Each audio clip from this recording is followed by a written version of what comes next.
I খ্যাত ছেলে, এদিকে আয়। জি, আমাকে ডাকছেন? আশেপাশে তুই ছাড়া কেউ নেই, তাহলে তোকেই রাখছি। আর এমন খ্যাত সেজে এসেছিস কেন, জানিস না কলেজে এসব চলে না? তারপর সবাই মিলে র্যাগিং শুরু করলো। চুলগুলো সব এলোমেলো করলো, চশমাটা ফেলে দিয়ে সবাই মারতে লাগলো। ইভা বলল, থাক, অনেক হয়েছে, এবার ক্লাসে চল সবাই। ওরা সবাই চলে গেল। আমি শুধু ওদের দিকে দেখে মুচকি হেসে সব ঠিকঠাক করে ক্লাসে গেলাম। প্রথম সিটটা খালি দেখে বসে পড়লাম।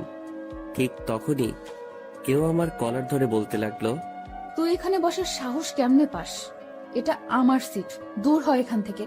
ভালো করে দেখি এটা আর কেউ না, সেই মেয়েটা। আমি মুচকি হেসে পেছনে চলে গেলাম। তারপর স্যার আসলো, আমাকে অনেক অপমান করে ক্লাস শুরু করলো। সবাই আমাকে নিয়ে হাসাহাসি করলো, শুধু আমার পাশে ছেলেটা বাদে। ক্লাস শেষে স্যার চলে গেল, সবাই বের হয়ে গেল। আমার পাশের ছেলেটা বলল, তুমি আজকে নতুন? জি। আমি রাহাত, তোমাকে একটা কথা বলি, ওদের সাথে লাগতে যেও না, ওরা ভালো না। মিমের বাবা এখানকার নেতা, প্রিন্সিপাল, ওর বাবার কথায় উঠে বসে, এজন্য যখন যা মন চায় তাই করে, কেউ ওকে কিছু বলতে পারে না। ও, এই জন্য এত অহংকার? আচ্ছা, তোমার নামটা শোনা হলো না, নাম কি তোমার? মিলন আমার কেউ নাই, আমি একা থাকি, গ্রাম থেকে এসেছি। আমরা কি ফ্রেন্ড হতে পারি? মিলন মুস্কি হেসে হ্যাঁ বলল। তারপর দুজনে অনেক গল্প করে বাড়ি গেল। পরদিন আবার আগের মতো সেজে কলেজে গেলাম। কলেজের সামনে রাহাতকে দেখতে পেয়ে দুজন একসাথে কলেজে ঢুকলাম। আর তখনই মিহিমা তার বন্ধুরা ডাকলো। আই খ্যাত ছেলে, এদিকে আয়। একটা ঢোক গিলে ভয়ে ভয়ে গেলাম। আই ছোট লোক, কাল তোর শিক্ষা হয়নি, আজ আবার খ্যাত সেজে কলেজে এসেছিস?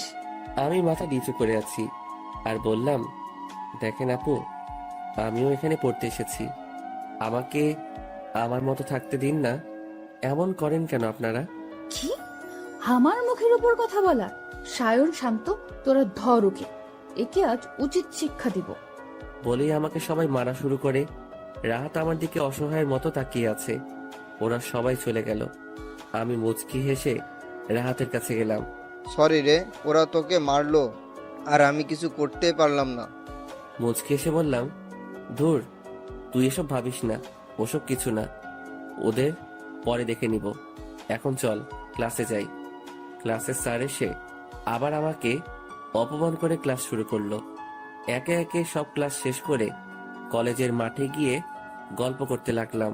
সবাই তোকে কত বাজে কথা বলে, তুই মন খারাপ করিস না, ওরা একদিন ঠিক শাস্তি পাবে। বাদ দে রাহাত, ওদেরকে পরে দেখে নিব। এখন চল বাড়ি যাই, কাজ আছে। দেখবি মানে, তোকে বারবার না করছি, একদম ওদের সাথে লাগতে যাস না। আরে এমন কিছু করব না, চল বাড়ি যাই। রাতের বেলা আবার নিজের আগের রূপে ফিরে এলো মিলন। কালো প্যান্ট, কালো জ্যাকেট, মুখে মাস্ক আর চুলে জেল দিয়ে, সাথে রিভলভার নিয়ে বেরিয়ে পড়ে রাস্তায়। এসে তার সামনে কয়েকটা কালো গাড়ি থামে। একজন এসে গাড়ির দরজা খুলে দেয়। রাজু, সব ঠিকঠাক আছে তো? হ্যাঁ ভাই, সব ঠিক আছে। খবর পেয়েছি লোকটা বিদেশে নারী পাচার করে। মিলন মুস্কি হেসে বলল, আজও সঠিক শাস্তি পাবে। গাড়ি এসে একটা বাংলোর সামনে থামলো। চারদিকে ঘন জঙ্গল, ঘরের মাঝে হালকা আলো। চেয়ারে বসা লোকটার সামনে গিয়ে বসলো মিলন আর বলল, নারী পাচার করিস তাই না? আজ তো কেমন ভাবে মারবো, লোকে তোর লাশটাও দেখে ভয় পাবে। না, আমাকে মারবেন না, আমার ভুল হয়ে গেছে, আমি আর এমন করব না, মাফ করে দিন আমাকে।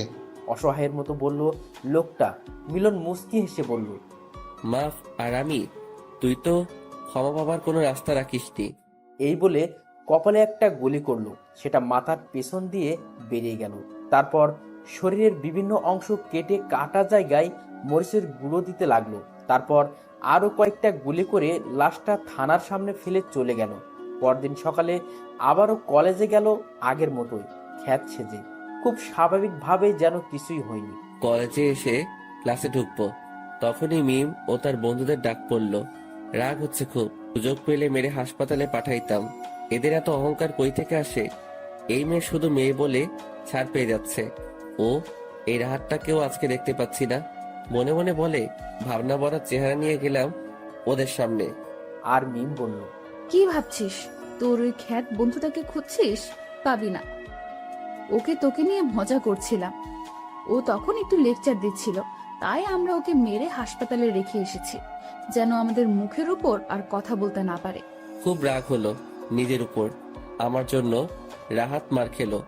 এবার তো কিছু একটা করতেই হবে, না হলে এরা আরো বেশি এমন করবে। রাহাত কোন হাসপাতালে আছে খোঁজ নিয়ে ওর কাছে গেলাম। রাহাত আমাকে দেখে শুধু তাকিয়ে আছে। ও, এখন কেমন লাগছে তোর? এখন ভালো আছি। আমি ডাক্তারের সাথে কথা বলে রাহাতকে হোস্টেলে নিয়ে গেলাম। রাহাতকে শুইয়ে দিয়ে ওর পাশে বসে আছি। কিরে, তুই বাড়ি যাবি না? আমাদের গরিবদের আবার বাড়ি? এখন থেকে আমি এখানেই থাকবো, তোর পাশের রুমেই। তাহলে তো ভালো হলো। এখন তুই ঘুমা। আমি গেলাম রুমে। এসে একটু ভেবে শান্ত আর সায়নের ফোনে ফোন দিয়ে ওদের একটা মেয়ের কথা বলে একটা জায়গায় যেতে বললাম। আর এদিকে রাজুকে ফোন করে ওদের বাংলোতে নিতে বললাম। কথা মতো কাজ হয়েছে, এখন শুধু যাবার অপেক্ষা। সবাই ঘুমিয়ে গেছে মধ্যরাতে। ওর পোশাক পরে চুলে জেল দিয়ে রিভলভার নিয়ে বেরিয়ে পড়লো। সবার চোখ আড়ালেও রাহাতের চোখে পড়লো। এটা কি হলো? ওটা তো মিলনের রুম। তাহলে এই লোকটাকেও, তাও আবার এত রাতে, ওর ঘর থেকে বেরিয়ে গেল। রাহাত মিলনের পিছু নেয়, কিন্তু বেশি দূর যেতে পারে না। মাঝ রাস্তায় একটা কালো গাড়ি এসে মিলনকে নিয়ে যায়। আর রাহাত রুমে আসে। মিলন বাংলোতে গিয়ে শান্ত আর সায়নকে ইচ্ছা মতো মেরে রাহাতকে যে হাসপাতালে ভর্তি করা হয়েছিল ওই হাসপাতালে ভর্তি করিয়ে দিয়ে গেল। পরদিন সকালে মিলন রাহাতের রুমে গিয়ে দেখে রাহাত শুয়ে আছে। কিরে, কেমন লাগছে এখন? তার আগে বল, কাল রাতে মধ্যরাতে কই গেছিলি তুই? তোর কি মাথা খারাপ? আমি মাঝরাতে কেন বের হব? আমি সব দেখেছি। দামি দামি জামা প্যান্ট পরে বেরিয়েছিলি, আর তোর ঘরেও তালা ঝুলছিল, আর মাঝ রাস্তা থেকে একটা কালো গাড়িতে উঠে গেলি। মিথ্যা বলিস না, আমি সব দেখেছি। এবার সত্যিটা বল। দেখ, তুই কাল রাতে রুমে তালা দেখেছিস, তাহলে আমি সকালে বের হলাম কি করে? আর আমি রাতে না ঘুমিয়ে কোথায় বের হব? আর কি বললি, দামি পোশাক? কোনো মতে জীবন চলছে। আর তুই কি বলিস? আমি এসব কই পাবো? মায়ের খেয়ে তোর মাথাটা গেছে। জানি না, তবে কিছু তো রহস্য আছে যেটা আমি জানি না। সময় হলে সব জানবি। এখন রেস্ট নে, কলেজে যেতে হবে। এই বলে রাহাতকে কোনো মতে কাটিয়ে রুমে আসলাম। পরদিন সকালে রাহাতকে নিয়ে কলেজে গেলাম। একটু দূরে গাছের নিচে মিমো তার মেয়ে বন্ধুরা গল্প করছিল। আমি মিমের দিকে তাকিয়ে একটু মুচকি এসে যেতে লাগলাম। তখনই মিমের দেয়া সেই বিখ্যাত নাম ধরে কেউ ডাকলো। পিছনে ঘুরে দেখি মিম ডাকছে। আমি আর রাহাত গেলাম। মিম রাহাতকে বলল, আমি কি তোকে ডেকেছি? তুই যা এখান থেকে। রাহাতও বাধ্য ছেলের মতো চলে গেল। ওই খ্যাত ছেলে, আমাকে দেখে হাসছিলি কেন? আমি কি হাসির কিছু মেরে তোকে হাসপাতালে পাঠিয়ে দেব? আর একবার যদি এমন করিস, আজ মাফ করে দিলাম, যা। আমি আস্তে আস্তে আসতে লাগলাম। তখনই শুনতে পেলাম মিম বলছে, সিয়াম, শান্ত, এরা কেউ আসছে না কেন? আমি একটু পিছনে ঘুরে বললাম, আসবে না বলে মুচকি এসে চলে গেলাম। মিম অবাক হয়ে তাকিয়ে আছে। তারপর সায়নের ফোনে ফোন করলো, কিন্তু ফোন সুইচ অফ দেখাচ্ছে। শান্ত এর ফোন ও সুইচ অফ। অনেক ভেবে মিম শায়নের বাড়ির নাম্বারে কল করলো। শায়নের মা ধরলো। হ্যালো আন্টি, সায়ন কই? আজ কলেজে আসলো না যে? শায়নের মা হু হু করে কেঁদে দিল আর বলল, মা, কাল রাতে সায়নকে কে যেন মেরেছে। ওকে তো হাসপাতালে ভর্তি করিয়েছি, এখন একটু ভালো আছে। ডাক্তার বলেছে একটু দেরি করে আনলে বাঁচানো যেত না। ওকে আন্টি, আপনি চিন্তা করবেন না, আমি দেখছি। ফোন রেখে হাসপাতালে চলে গেল সায়ন। মিমের দিকে চোখ খুলল। কিরে সায়ন, কে মারলো তোকে এইভাবে? মিম দূরে দাঁড়িয়ে কিছু একটা ভাবছে। ওর ভাবনার ছেদ ঘটে তানহার ডাকে। এই মিম, কি এত ভাবছিস? ভাবছি কে মারতে পারে। ওই খ্যাত ছেলেটা? ছেলেটা তখন কেমন আগে থেকেই বললো, দেখলি না যে ওরা আজ আসবে না? ও জানে কেমনে? তাহলে কি ও নিজে এদের? কি যে বলিস না, ওই রকম ছেলে মারবে? এদের মারতেও তো নিজেই মরবে। না, তোরা যা ভাবছিস তা না। ওটা তো একটা খ্যাত। ও কি করে মারবে? যে ছিল তার মুখটা তো দেখতে পেলাম না। মুখে মাস্ক পরেছিল, না হলে দেখে নিতাম। ওকে থাক তাহলে, আমরা যাই, সুস্থ হয়ে কলেজে আসবি। হুম। মিমের ভাবনার শেষ নেই। নিজেও জানে না কেন ওই ছেলেটাকে নিয়ে ভাবছে, আর ছাদে দাঁড়িয়ে রাতের ব্যস্ত শহর দেখছে। হঠাৎ চোখ পড়লো একটা লোক প্রাণপণে দৌড়াচ্ছে, তার পিছনে আরো একটা লোক। মিম তাড়াতাড়ি বাইরে আসলো, তখন মিলন মিমের সামনে পড়লো। মাস্ক পরে থাকায় মিম মিলনকে চিনতে পারলো না। মিম বলে উঠলো, কে ওখানে? মিলন না দাঁড়িয়ে চলে গেল। ততক্ষণে লোকটা পালিয়ে গেছে। মিলন আর না দাঁড়িয়ে চলে গেল ওখান থেকে। ও শিট, এই মেয়েটার জন্য পালিয়ে গেল। তবে ধরবই ওকে, পালিয়ে যাবে কই? পরদিন সকালে মিম ও তার বন্ধু কলেজে গেল, শান্ত আর সায়ন বাদে। কিছুক্ষণ পর রাহাত আর মিলন কলেজে আসলো। মিলন মিমের দিকে দেখলো, কিন্তু আজ মিম ওদের কিছুই বলল না। একে একে সব ক্লাস শেষ করলো, কিন্তু মিম আজ চুপচাপ। খুব অদ্ভুত লাগছে ব্যাপারটা। মিলন মিমের দিকে তাকিয়ে ভাবছে, আর রাহাত মিলনকে ডাকলো। কি এত ভাবছিস বলতো? ভাবছি ওরা আজ আমাদের কিছুই বললো না। যাক, ভালোই হয়েছে। বাদ দে, চল হোস্টেলে যাই। আজ মিমও চলে গেল। রাতের বেলা মিম একটা কফি বানিয়ে ছাদে গেল। রাতের তারা ভরা আকাশটা দেখতে থাকে। এদিকে মিলন কালকের সেই লোকটার খোঁজে বেরিয়েছে। চারদিকে ওর লোকদের নজর রাখতে বলে, আর পেয়েও যায়।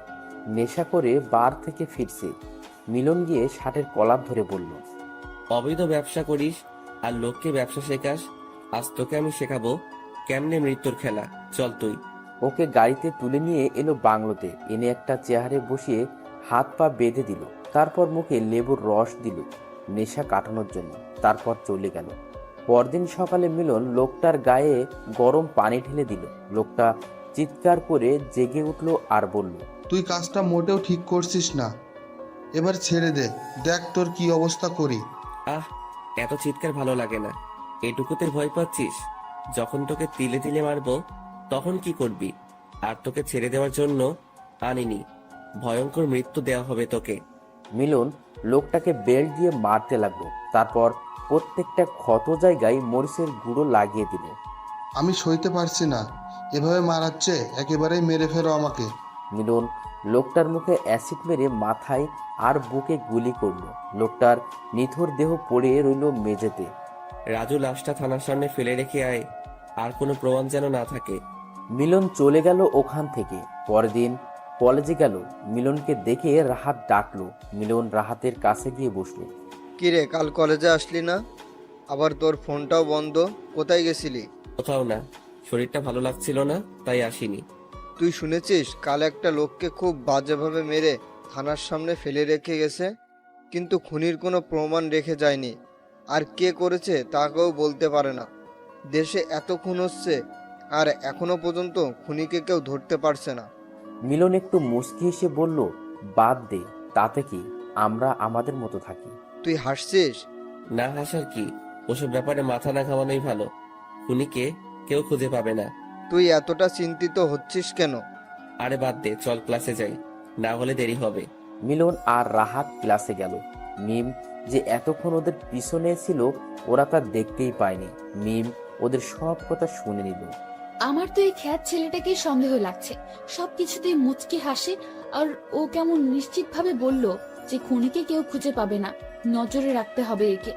মিম আর সেদিন কলেজে থাকলো না, বাসায় চলে গেল। আবার কলেজের ছুটির সময় কলেজের সামনে গেল। মিলন আর রাহাত বের হলে ওদের পিছু নেয়। মিলন আর রাহাত গল্প করছে। হঠাৎ মিলন পিছে তাকিয়ে চারপাশটা একবার ভালোভাবে দেখে নিল। কি হয়েছে? কি দেখছিস? কেউ কি ফলো করছে আমাকে? মানে কি বলছিস? মিম ওদের পিছু পিছু গিয়ে ওদের হোস্টেল পর্যন্ত চলে গেল। হঠাৎ মিলন মিমকে সামনে দেখতে পায়। কি ম্যাম, আপনি এখানে? আমি এখানে, আমার কাজ আছে। এত করছেন কেন? আমি কি করব, কোথায় যাব সেটা তোকে বলবো? কাজ আছে তাই এসেছি। এই বলে ওদের সামনে থেকে চলে গেল। যা, এই মেয়েটা শুধু ঝাড়ি দিতে জানে, শাকচুনি মেয়ে একটা। মিলন আর রাহাত যে যার যার রুমে গেল। মিলন জানালার কাছে এসে তো অবাক। মিম বাহিরে দাঁড়িয়ে চারপাশে কি যেন খুঁজছে। মিলন চুপি চুপি মিমের পিছনে গেল। আজ ফেল হলাম তো কি, এর রহস্য তো আমি বের করবই। মিম চলে গেল। ও, এই ব্যাপার, আমাকে সন্দেহ করা? আমি এত সহজ না মিম। আমিও তোমাকে দেখে নেব, কিছুদিন অপেক্ষা করো। রাতের বেলা পুরো শহর যখন নিশ্চুপ তখন মিলন বেরিয়ে পড়ল। আরে কে এই লোকটা? এত রাতে বের হলো কেন? তার উপর মাস্ক পরা। এইদিকে সায়ন বলেছিল যে ওকে মেরেছিল, সেও মাস্ক পরা ছিল। ব্যাপারটা দেখতে হবে। মিম ও মিলনের পিছু নিল। মাঝপথে মিলন একটা কালো গাড়িতে উঠে গেল। মিম একটা ট্যাক্সি নিয়ে ওর পিছু করলো। গাড়িটা একটু জঙ্গলের ভিতরে ঢুকে একটা বাংলোর সামনে ঢুকলো। মিম আর যেতে পারলো না, আড়ালে লুকিয়ে রইল। বাংলোর ভেতর থেকে কারো আর্তনাদের শব্দ শুনতে পেল। তাহলে এই সেই খুনি। এবার তো একে আমি সবার সামনে আনবই। এই বলে ফোনটা বের করলো, আর তখনই ওর মাথার পিছনে কেউ একজন হাত ধরে ফেললো। মিম পিছনে তাকিয়ে দেখে সেই লোকটা। কি ভেবেছ ধরতে পারবো না? এত চালাকি? আমাকে ধরা এত সহজ না, বুঝলে? এখন তুমি হাড়ে হাড়ে টের পাবে আমি কে। মিমকে বাংলোতে নিয়ে গিয়ে একটা ঘরে আটকে রাখলো, অজ্ঞান করে রাখা হয়েছে। অনেকক্ষণ পর মিমের জ্ঞান ফিরলে মিম তাকে একটা বন্ধ ঘরে আবিষ্কার করে। তারপর দরজা ধাক্কাতে থাকে, কিন্তু কেউ দরজা খুলছে না। অসহায় হয়ে সেই ঘরেই বসে রইল। তারপর সকালে একজন এসে খাবার দিয়ে খেতে বলল। খাবো না আমি, নিয়ে যাও এগুলো। আমি বাড়ি যাব, বের করো আমাকে এখান থেকে। লোকটা কিছু না বলে চলে গেল মিলনের কাছে, আর বলল, স্যার, মেয়েটা বলছে ও খাবে না, এখান থেকে চলে যেতে চাই। ওকে তুমি যাও, আমি দেখছি। মিলন মিমের ঘরে গেল, গিয়ে দেখে শুয়ে আছে। মিলন মিমকে ডাকলো। মিম তো অবাক, এত কিউট ছেলেরা হয়। মিম অবাক হয়ে তাকিয়ে আছে। চোখ দিয়ে আমাকে গিলে খাওয়ার দরকার নাই, খাবারগুলো খাও। আমাকে আসছে ভয় দেখাতে। খাবো না। আর আপনি আপনার এই মাস্কটা খুলুন, আমি আপনাকে সবার সামনে আনবই। একটার পর একটা খুন করে যাচ্ছেন আপনি, আর এইভাবে সবার সামনে ঘুরেও বেড়াচ্ছেন। এখন সেটা আর হবে না। একবার বের হয়ে এখান থেকে, তারপর দেখে নেব আপনাকে। কি বললে? আমাকে ধরা এত সহজ নয়। নেহাত তুমি মেয়ে, না হলে এতক্ষণে তোমাকে মেরে শিয়ালকে দিয়ে দেহটা খাওয়াতাম। এখন চুপচাপ খাও, না হলে ভালো হবে না। না, খাবো না আমি। এবার মিলন একটা মুচকি এসে খাবারগুলো রেখে চলে গেল, আর ভুলে দরজার তালা লাগালো না। মিম খেয়ে চুপচাপ শুয়ে আছে। এদিকে মিমের বাবা পুরো মিডিয়া চ্যানেলে দিয়েছে মিম নিখোঁজ হওয়ার খবর। পুলিশরা হন্য হয়ে খুঁজছে, কিন্তু পাচ্ছে না। রাতের বেলা মিম শুনতে পেল চিৎকার। মিম দরজার কাছে গিয়ে দরজাটা একটু ধাক্কা দিতেই খুলে গেল। আস্তে আস্তে এগিয়ে দেখতে পেল একটা লোক চেহারে বাঁধা, আর তার উপর নির্মমভাবে অত্যাচার করা হচ্ছে। তারপর মিলন বলছে, তোকে এমন মৃত্যু দেব, লোকে তোর লাশটাও দেখতে চাইবে না। তার আগে আমার মুখটা একবার দেখে যা, কে মারলো তোকে। এই বলে মিলন ওর মাস্কটা খুলে একটা ছুরি দিয়ে লোকটার ঘাড় থেকে মাথা আলাদা করে দিল। মিম এখনো শকড হয়ে আছে, কোনো কথা বেরোচ্ছে না। এটা তো আর কিছু বলতে পারলো না।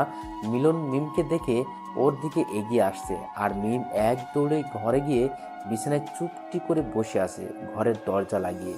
মিম ভয়ে দরজা লাগিয়ে বসে আছে। মিলন এসে দরজা ধাক্কাচ্ছে, কিন্তু মিম দরজা খুলছে না।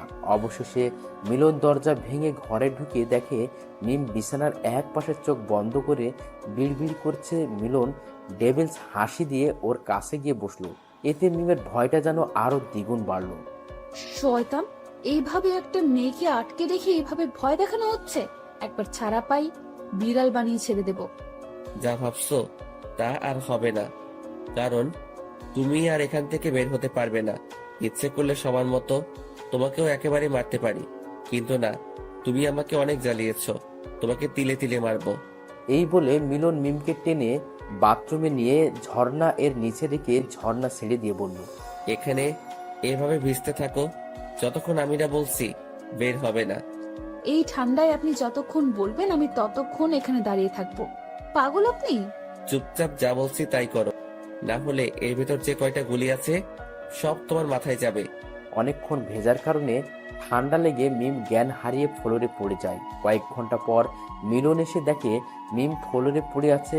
মিলন মিমকে তুলে বিছানায় শুইয়ে দেয়, তারপর চেঞ্জ করিয়ে গায়ে কম্বল জড়িয়ে দেয়। মিমের শরীরে প্রচণ্ড জ্বর এসেছে, আর বারবার মা পড়ে ডাকছে। এটা শুনে মিলনের মায়ের কথা মনে পড়ে গেল। ভাবতে থাকলো ওর আগের দিনগুলোর কথা। চলুন সংক্ষেপে একটু অতীত ঘুরে আসা যাক। কেন মিলন মাফিয়া হলো? ছোটবেলাতে জন্মের পর থেকে যে মহিলাকে মা বলে জানতো, পরে জানতে পারে সে তার আসল মা না।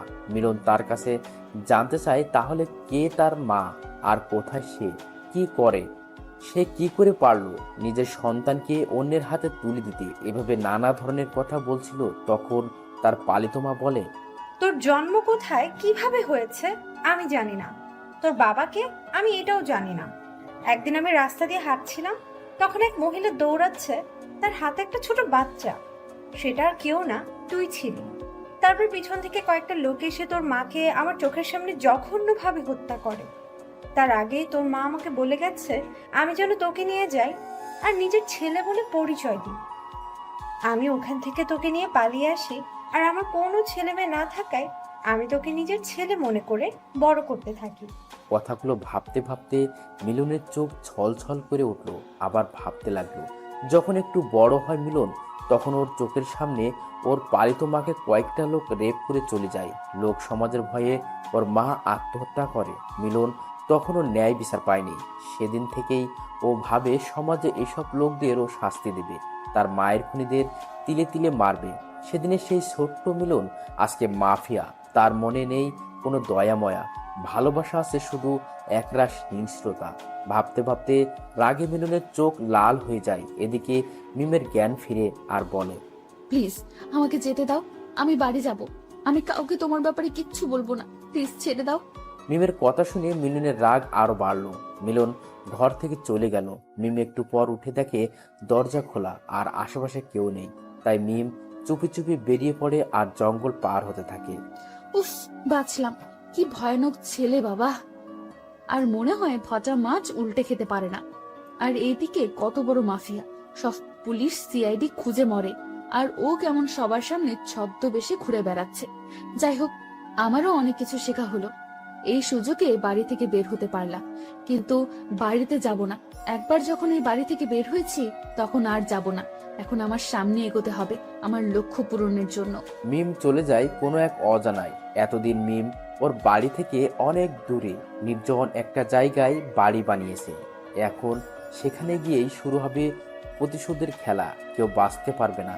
এদিকে মিলন চারদিকে মিমকে খুঁজতে থাকে। মিম রাতের বেলা বের হলে কয়েকটা ছেলের সামনে পড়ে তাদের মধ্যে একজন বলে, আরে দেখ দেখ, এটা সেই মেয়ে না? পেপারে দেখলাম পাখি পাইছি।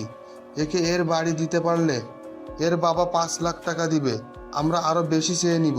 ওরা মিমের দিকে এগোতে থাকে। মিম দৌড়তে থাকে। হঠাৎ মিলনের সাথে ধাক্কা খায়। মিম মিলনকে দেখে চিনতে পারে। মিলন মিমকে পিছনে রেখে ছেলেগুলোর কাছে যায়। কি রে, কি চাই? এইভাবে একটা মেয়েকে তাড়া করছিস কেন? আরে শালা তুই কে রে? সামনে থেকে সর, মেয়েটাকে আমাদের চাই। সরে যা, না হলে তোর লাশ পড়বে। তাই তোরা আমার লাশ ফেলাবি, মেয়েদের বিরক্ত করবি? আমার বড় বড় কথা। এই মাফিয়াকে তোরা মারবি? তোদের আমি মেরে এখানে ফেলে রেখে যাব। মরার আগে তোদের মৃত্যু দূতকে একবার দেখেই যা। মিলন মাস্ক খুলে আর ওরা ভয় পেয়ে মিলনের পায়ে পড়ে যায়। আমাদের মাফ করবেন, আমরা ওকে কিছু করতে চাইনি। ওর বাবা পেপারে দিয়েছে, ওকে যে বাড়িতে নিয়ে গিয়ে দিতে পারবে তাকে 5 লাখ টাকা দিবে। মিলন এটা শুনে অবাক হয়ে পিছনতে তাকায়। মিম স্কার্ফ দিয়ে মুখ ঢাকে। মিলন আর কথা না বলে ওদের গুলি করে আর বলে, তোরা এমনি করিস, তোদের বেঁচে থাকার কোনো মানেই না। রাজুকে বলে ওদের লাশগুলো জঙ্গলে ফেলে দিতে, যেন শিয়াল কুকুর খায়। আর ওই মেয়ে, কি ভাবছিস পালিয়ে বাঁচবি? চল এখান থেকে মজা দেখাচ্ছি। মিম মিলনের রাগী লুকটা দেখে ভয় পায় আর ভাবে, না, এর কাছে কিছুতেই ধরে দিব না, না হলে সব জ্বলে যাবে। মিম আবার দৌড়াতে থাকে। চোখের পলকে মিমকে মিলন হারিয়ে ফেলে। রাজু, ওকে আমার চাই, খুঁজে বের করো যত তাড়াতাড়ি সম্ভব। মিলন বাংলোতে চলে যায়। একটা সিগারেট ধরায়। নিকোটিনের ধোঁয়ায় কষ্টগুলো উড়িয়ে দেয়। মিমও বাড়ি এসে শুয়ে পড়ে আর ভাবে, ততটাও খারাপ না। যাই হোক, আমার কি। মিম ঘুমিয়ে পড়ে। পরদিন সকালে ওঠে। জগিং করে কয়েকদিন আর বের হলো না। ভালোভাবে গুলি চালানোর মারপিট সব শিখে নেয়। আজ রাতেই বের হব মা। আমি তোমার খুনিকে মারতে যাচ্ছি। প্রতিশোধ নেবার সময় হয়ে গেছে। আকাশের দিকে তাকিয়ে বলল আর বাইক নিয়ে চলে গেল। বস, পুলিশ আমাদের খোঁজ পেয়ে গেছে, ওরা এদিকে আসছে। এখন কি হবে? মিলন নিকোটিনের ধোঁয়া ছেড়ে বলে, কি খুব চালাক ভাবিস নিজেকে? পেছন দিক দিয়ে ছুরি মারবি আর আমি বুঝতেও পারবো না? এটা কেমনে সম্ভব? এত সহজে মাফিয়া হয়নি, বুঝলি? তুই বেইমানি করেছিস। বেইমানিদের আমার কাছে কোনো মাফ নেই। মিলন বাকি গার্ডদের বলে ওকে ক্রস ফায়ার করতে। ওরা ওকে মারে, নিমিষে রক্ত দিয়ে ভেসে যায়। ফ্লোরটা বাহিরে পুলিশ এসে গেছে। পুলিশটা সিগন্যাল দিচ্ছে। একটা পুলিশ বাড়ির ভিতরে ঢোকে, মিলনের দিকে গুলি তাক করে আর বলে, সবাই হাত ওপরে তোল, অনেক জ্বালাছিস, এখন জেলে গিয়ে পচে মরিস।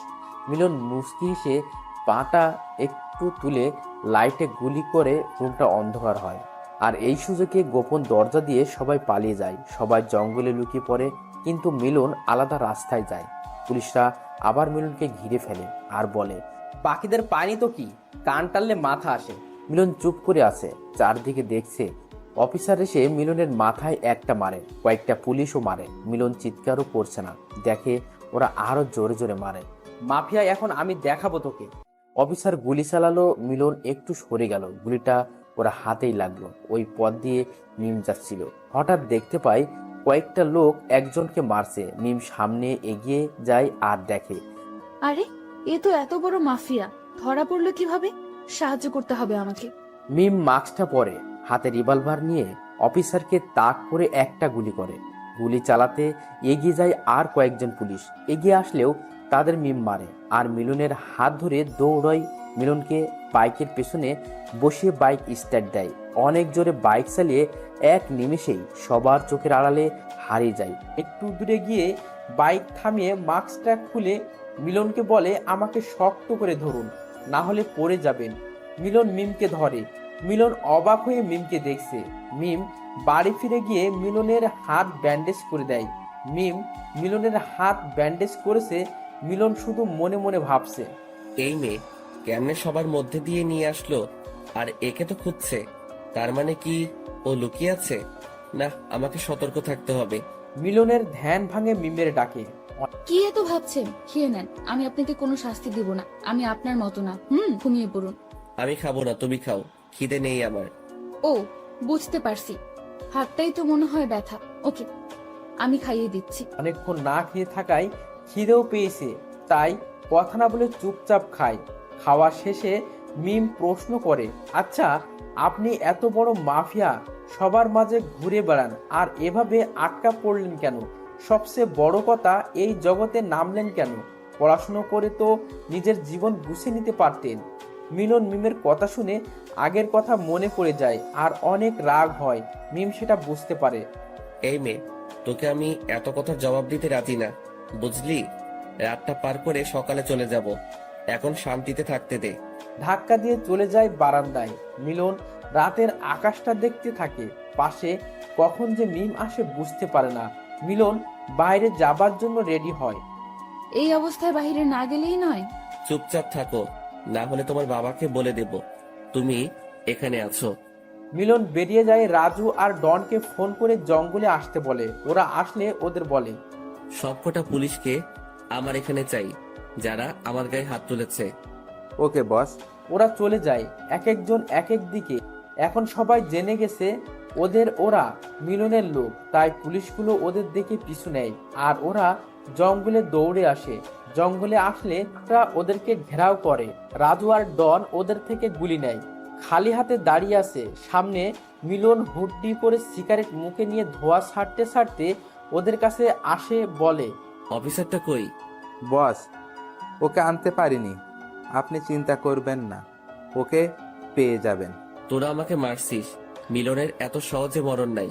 এখন তো তোদের মৃত্যু আমার হাতে, আর সেটা এতটাই কষ্টের হবে, তোরা নিজেরাই নিজের মৃত্যু কামনা করবি। ওই কে আছিস, এক একটাকে গাছের সাথে বাঁধ। সবাইকে বাধা হলো। মিলন সবার চোখের মরিচের গুঁড়ো দেয় আর ওরা চিৎকার করতে থাকে।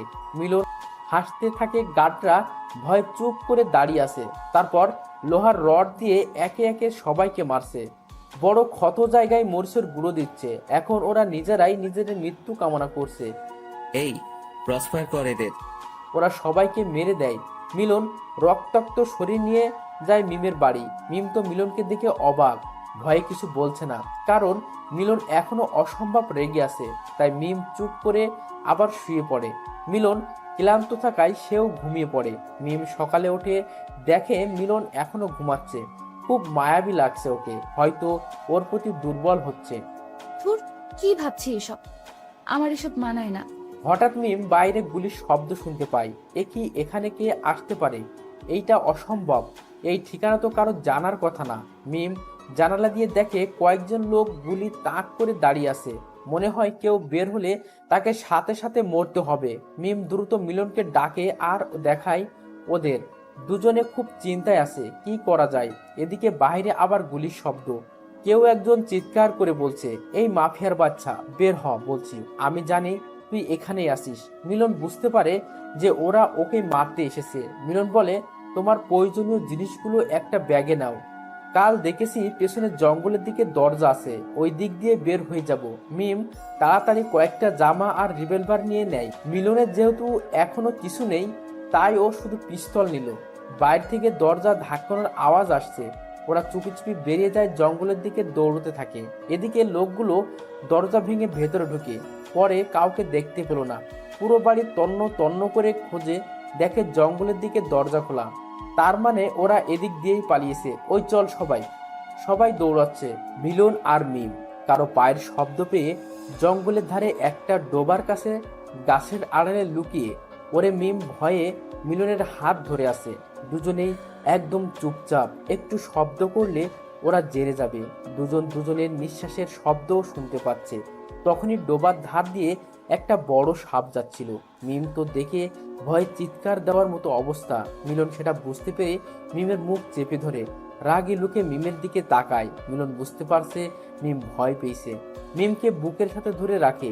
মিমও শান্তভাবে চোখ বন্ধ করে থাকে। এভাবে রাখার কোনো মানে হয়? শত হলেও আমি মেয়ে, আমার মধ্যেও ফিলিংস হয়। ধুর, কি ভাবছি আমি? আমার এসব ভাবা ঠিক না। আর এর মনে তো দয়া বলতে কিচ্ছু নেই। সুযোগ পেলে আমাকেও যে কি করবে, তার চেয়ে ভালো চুপচাপ থাকি। মনে মনে বলছে মিম। এদিকে ওরা প্রায় কাছাকাছি। ওদের মধ্যে কেউ একজন বলল, বস, ওরা মনে হয় জঙ্গলে নেই, পালিয়েছে। চলুন অন্যদিকে খুঁজি। হ্যাঁ চল, খুঁজে তো বের করবই, কুচি কুচি করবো ওকে। ও আমার ভাইকে মেরেছে, চল এখান থেকে। ওরা চলে যায়। মিলন মিমের উপর রাগ ঝাড়তে থাকে। এই মেয়ে পাগল তুমি? চিৎকার দিলে ওদের হাতে এতক্ষণে কুচি কুচি হতে হতো, তোমার জন্য ধরা পড়তে হতো। না মানে, ওই সাপটা দেখেছেন? কত বড় আর ভয়ানক। একবার কামড় দিলে আমি শেষ। জানি না তো, লক্ষ্য পূরণ না করে আমার মরতে ইচ্ছে করছে না। হুঁ, মাফিয়া জগতে নেমেছো, আবার মরার ভয় করে? চুপচাপ থাকো। আচ্ছা, আমি না হয় আমার মায়ের খুনের প্রতিশোধের জন্য এই জগতে পা রাখলাম। আপনি কিসের জন্য মিথ্যা বলবেন না? আমি জানি কেউ এমনি এমনি মাফিয়া হয় না। কেউ স্বার্থে, কেউ লোভে, আর কেউ আমার মতো। আপনি কোনটা? ধরে নাও তোমার মতোই। আর বেশি কথা বলো না, না হলে তোমার বাড়িতে দিয়ে আসবো। বাঁচতে চাইলে চুপচাপ আসো। কই যাব যদি আপনি আমাকে বাড়িতে পাঠান? এতটা অকৃতজ্ঞ আমি না, তুমি আমার জীবন বাঁচিয়েছো, একটুকু তো কৃতজ্ঞতা দেখাতেই হয়। যাই হোক, তোমার ফোনটা দাও, কল করব। মিম ফোনটা দেয়। মিলন রাজুকে ফোন দেয়, কিন্তু জঙ্গলে নেটওয়ার্ক নাই, ফোন যায় নাই। এখন কি করব? কি আর হাঁটতে থাকো, রাস্তা বেরিয়ে যাবে। দুজন আপন মনে হাঁটতে থাকে। দুপুর গড়িয়ে যায়, খুব খিদেও পেয়েছে। মিম ভয়ে কিছু বলছে না। হঠাৎ করেই মিম বসে পড়ে আর বলে, শুনছেন, আমি আর পারবো না, রেস্ট দরকার। একটু বসি। আরে না, ওই দেখো না, রাস্তা জঙ্গল শেষের দিকে। একটু বসি, তারপর যাব। মিলন ভাবে এভাবে বসলে তো মহা বিপদ। কোনো দিক থেকে কে আসে বলা যায় না। ওরা আবার এই জঙ্গলে আসতে পারে। মিলন মিমকে কোলে তুলে নিয়ে হাঁটতে থাকে। মিম অবাক হয়ে তাকিয়ে আছে। আরে, কোলে নিলেন কেন? নামান বলছি। চুপ করে থাকো, বসলে মরতে হবে। মিম মিলনের রাগ দেখে কিছুই বলল না। মিলনের গলা জড়িয়ে থাকে। একটু পর রাস্তায় আসে আর মিলন রাজুকে ফোন দিয়ে ওরা যেখানে আছে সেখানে আসতে বলে। সন্ধ্যাবেলা। সন্ধ্যাবেলা মানে? এখন তো বিকেল, এত সময় এখানে কি করব? বেশি বুঝো না। মিলন আর মিম মাস্ক পরে ওখানে থাকে। সন্ধ্যায় রাজু গাড়ি নিয়ে আসে। মিলন ড্রাইভ করে, রাজু পেছনে বসে আর মিম সামনে। কিছুক্ষণ চলার পর মিলন দেখতে পায় একটা গাড়ি ওদের ফলো করছে। মিলন রাজুকে বলে, রাজু আমাদের যে কেউ ফলো করছে তা কি জানতে না, বা জানার চেষ্টা করনি? দেখো পেছনে। এখন কি করবে? সবসময় ভুলভাল করো, মনে রেখো, বেঈমানদের আমি ছাড় দেই না, সে যেই হোক। রাজু ভয় পেয়ে যায়, তোতলাতে তোতলাতে বলে, না বস, আমি যখন এসেছিলাম তখন তো কাউকে দেখিনি, খুব সাবধানে এসেছি। আরে এভাবে নিজেদের মধ্যে ঝগড়া না করে কি করে এদের থেকে বাঁচা যাবে সেটা ভাবুন। মিম একটু বাইরে উকি দিয়ে দেখে গাড়িটা আর কারো না, বাবার। তার মানে বাবা কি করে জানলো আমি এদের সাথে? এটা আমার বাবা, এটা আমাদের গাড়ি। কি তোর বাবা? Oh no. মিলন রেগে জোরে গাড়ি চালায়, সবাই ভয়ে কাঁপছে, এত স্পিড নিয়ে চালাচ্ছে যে কোনো সময় দুর্ঘটনা ঘটে যেতে পারে। মিলন শর্টকাট রাস্তা ধরে কোনো রকম ওদের কাটিয়ে একটা নীরব জায়গায় এসে গাড়িটা থামিয়ে তিনজনই দৌড়ে গেল। যে বাড়িতে ওঠার কথা ছিল সবাই হাঁপাচ্ছে। রাজু মিলনকে বলে, বস, এখন আর কিছু হবে না, সব ঠিক আছে, এখন কেউ আসতেও পারবে না। রুমে গিয়ে ফ্রেশ হয়ে নিন, সকালে কি করবেন তখন প্ল্যান মাফিক সব করা যাবে। সবাই রুমে গেল। রাজু মিমের রুম দেখিয়ে দিয়ে গেল।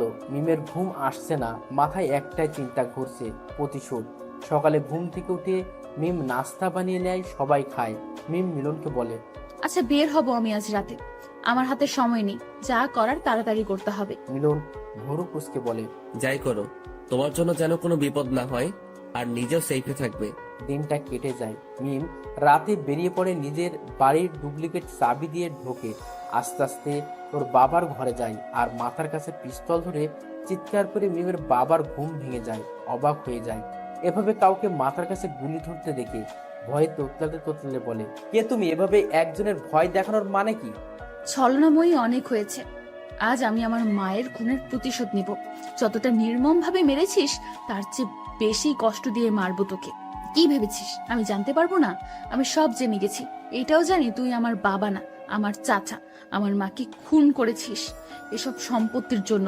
আফসোস, তোর সম্পত্তি ভোগ করতে পারবি না। কি বলছো মিম তুমি? আমি তোমার মাকে মারিনি। তোমার মাকে মেরেছে জানো? দেখো, এই ছেলেটা মেরেছে। এ একটা বড় মাফিয়া, এর সাথে তোমার বাবার শত্রুতা ছিল, তাই এ তোমার পরিবারকে শেষ করার পরিকল্পনা করে। তোমার বাবা দুর্ঘটনায় মারা যায় আর তোমার মাকে এ মেরেছে। আর আমি তোমাকে নিয়ে পালিয়ে আসি, তোমাকে কোলে পিঠে করে মানুষ করি, আর আজ তুমি আমার দিকে আঙুল তুলছো? ছি! মিস্টার হাসান সব এমনভাবে গুছিয়ে বলল যেন আগে থেকেই জানতো এমনটা হওয়ার কথাই ছিল। মিম তো কিছু বলতে পারছে না। ছবিটা যে আর কারো না, মিলনের। কাকে বিশ্বাস করবে মাফিয়া? মিলনকে না তার চাচাকে? মিলন তো সত্যি অনেক বড় মাফিয়া, মারতেও পারে। আর এ তো আমার চাচা, বড় চাচা, আমাকে মিথ্যা বলবে না। মিম, তুমি আমার বাড়ি থেকে বেরিয়ে যাও, তোমার মতো মেয়ে দরকার নেই। আর যদি এসব ভাবনা ছাড়তে পারো তবে ফিরে এসো আমার আগের মিম হয়ে। মিম নিশ্চুপে বেরিয়ে যায়। মিস্টার হাসান হাসছে, তুমি একটা বাচ্চা মেয়ে মিম, তুমি কি না মারবে আমাকে? যাও, এখন দুই মাফিয়ার যুদ্ধ করো। হা হা হা।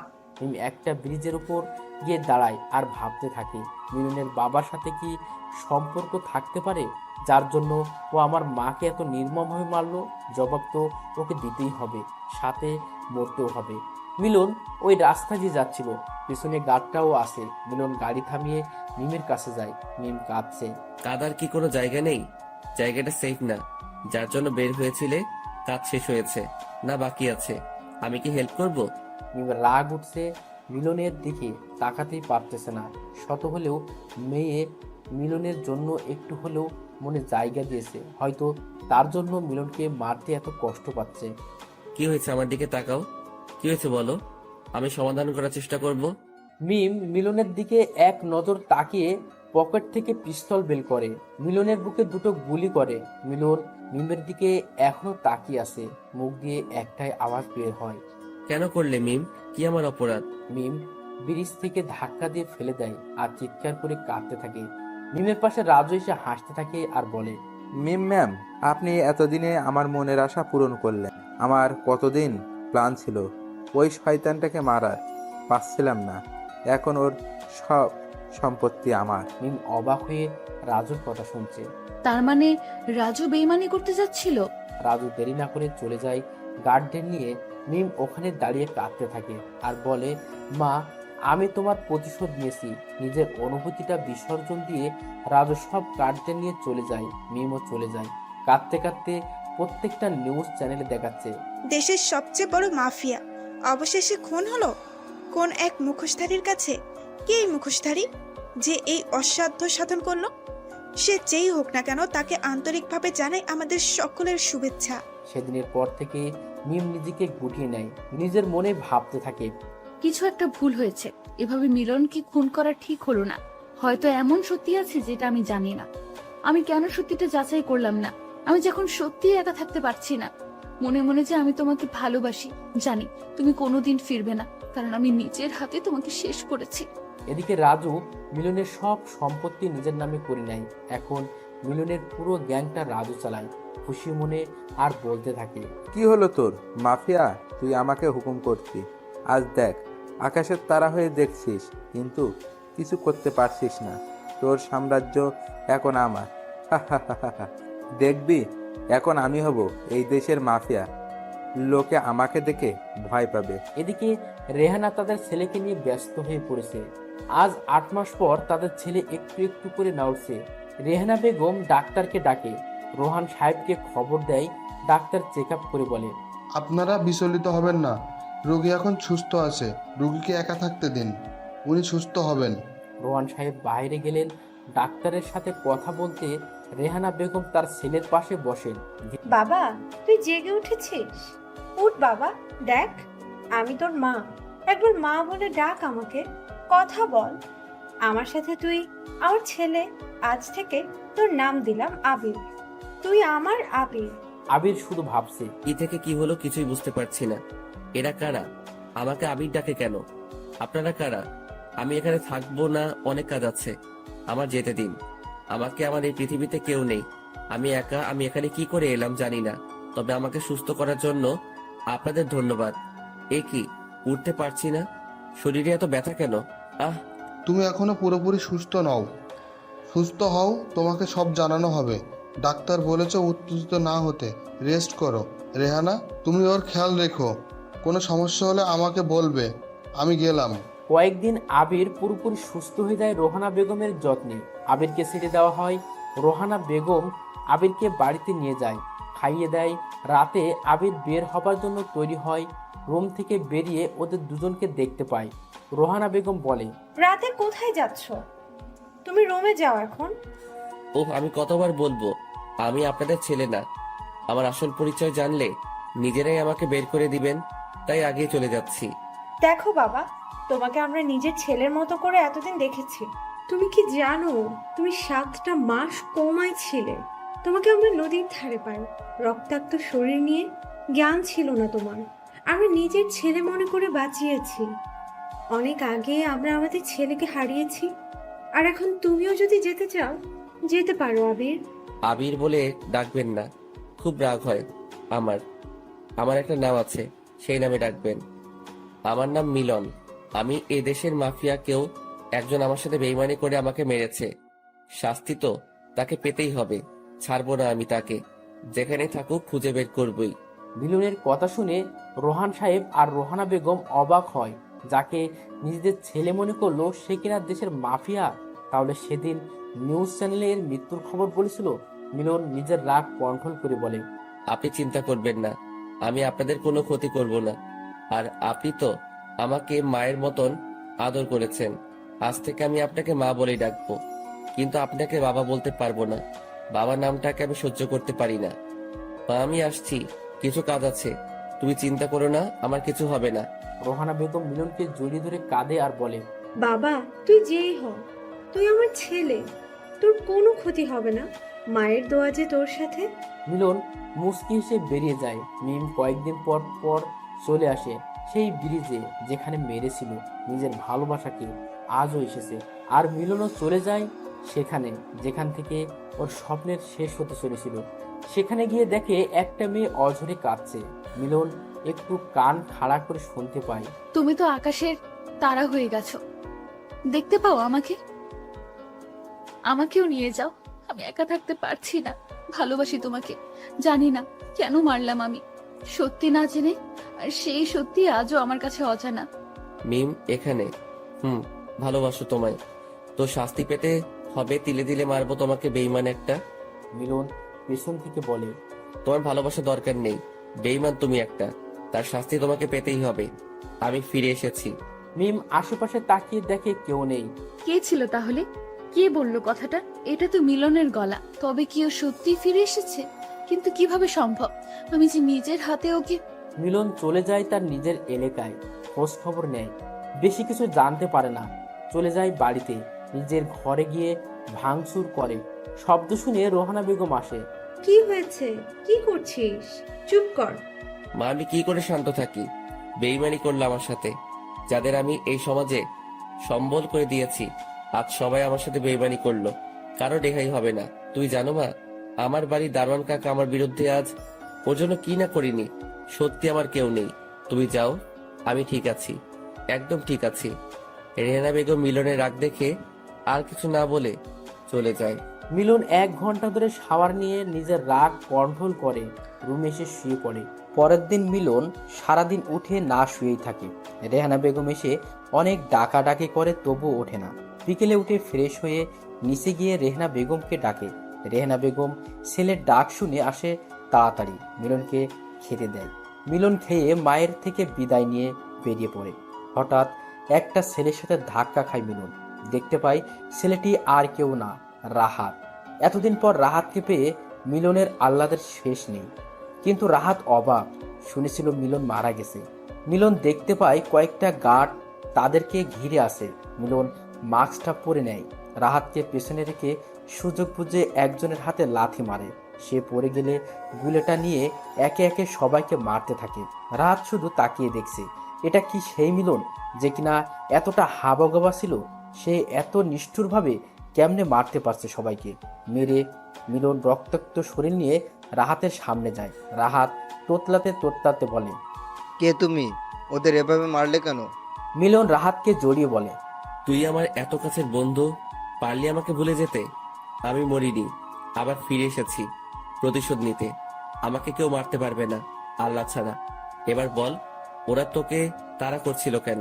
কলেজে তুই সবসময় আমার সাথে থাকতি। তুই জানিস রাজু ভাই তোর সাথে বেইমানি করেছে? আমাকে সব বলেছে। ওদের সন্দেহ তুই বেঁচে আছিস।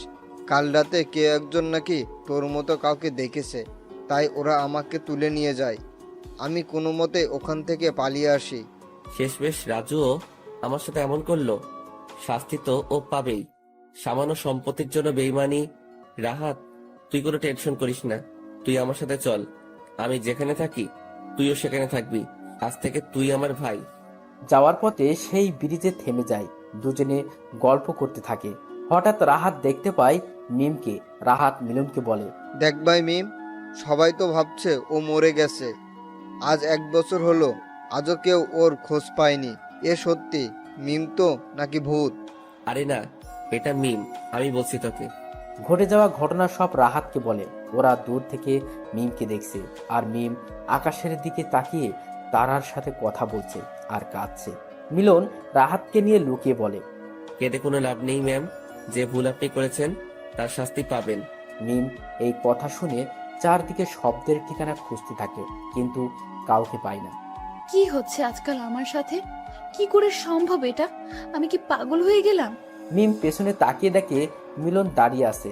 মিম এক ঝটকা খায়, শুয়ে দেখে সত্যি তো এটা মিলন। কিন্তু কেমনে সম্ভব? আমি তো নিজের হাতে। মিম মিলনকে জড়িয়ে ধরে। মিলন মিমকে এক ঝটকায় সরিয়ে দেয়, একটা চড় মারে। কি অবাক হচ্ছে তাই না? আমি এখনো বেঁচে আছি, মরিনি। এত সহজে আমার মরণ নেই। মরতে তো তোমাকে হবে আমার হাতে। মিম মিলনের কথা শুনে ভয় পায় আর বলে, দেখো, আমি যেদিন থেকে তোমাকে হারিয়েছি আমিও ভালো নেই। প্রতিটা মুহূর্তে শেষ হচ্ছি। ভালোবেসে ফেলেছি তোমাকে। মনে পড়ে সেদিন জঙ্গলে আমাকে বুকে টেনে নিয়েছিলে? এক ছাদের নিচে থাকা আমি ভুলতে পারিনি। এসব ভালোবাসা আমাকে দেখাতে আসবে না। আমি একজন মাফিয়া, আর মাফিয়াদের মনে কোনো দয়া মায়া থাকে না, যেমনটা তোমার ওই দিন ছিল না। তোমার জন্য আমার 7-7টা মাস শেষ হয়ে গেছে। তোমাকে আমি ছেড়ে দেবো ভাবছো? তিলে তিলে মারবো। মিমকে টানতে টানতে নিয়ে যাই। মিলনের একটা গোপন জায়গা যেটা ও কাউকে বলেনি। মিলন মিমকে স্টোররুমে ধাক্কা মেরে রেখে দরজা লাগিয়ে দেয়। দারোয়ানকে বলে প্রত্যেক বেলা ঠিক সময়ে খাবার দিতে। কোনো রকম বেইমানি করলে মরতে হবে। রাহাতকে নিয়ে চলে যায় মায়ের বাড়িতে। রাত 2টো, রেহনা বেগম এখনো জেগে আছে। তার ছেলে যে এখনো ফেরেনি।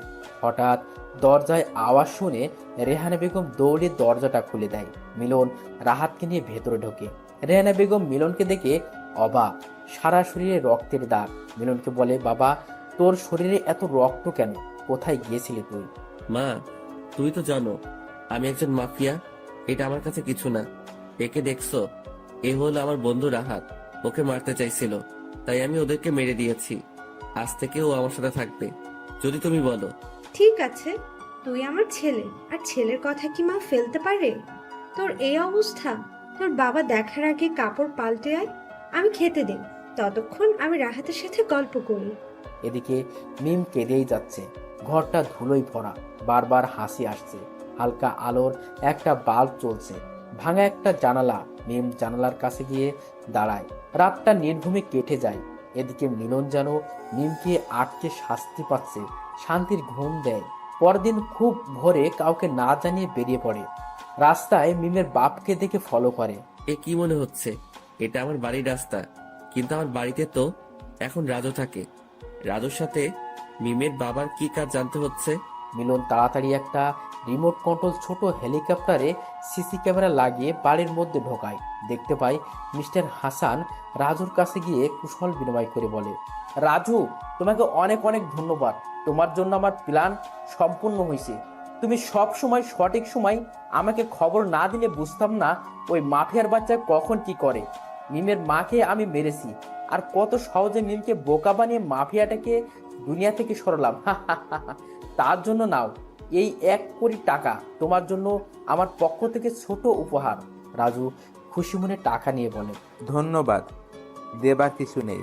আমার জন্য আপনার ভালো হয়েছে, আর আপনার জন্য আমার ভালো হয়েছে। বুদ্ধির দ্বারা মিলনকে খুন করে আজ আমরা দুজনে সফল। মিলন সবটা শুনে অবাক।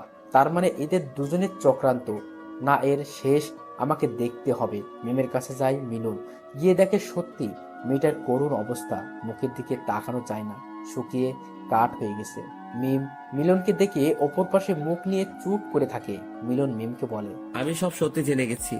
তোমার বাবা আর রাজু মিলে তোমার দ্বারা আমাকে মারে। এতে তোমার বাবা পায় তোমার সব সম্পত্তি, আর রাজু পায় আমার সম্পত্তি। মিম শুকনো মুখে বলে, উনি আমার বাবা না, চাচা। ছোটবেলায় মা মারা যায়, আর বাবাও অ্যাক্সিডেন্টে মারা যায়। ওনাকে বাবা বলতাম। আমি জেনেছিলাম আমার মাকে উনি মেরেছে। সেদিন রাতে ওনাকে মারতে গিয়েছিলাম। উনি আমাকে তোমার ছবি দেখিয়ে বলে, তুমি মেরেছো আমার মাকে। আমি সহ্য করতে না পেরে প্রতিশোধের তাড়নায় নিজের ভালোবাসাকে বিসর্জন দিই।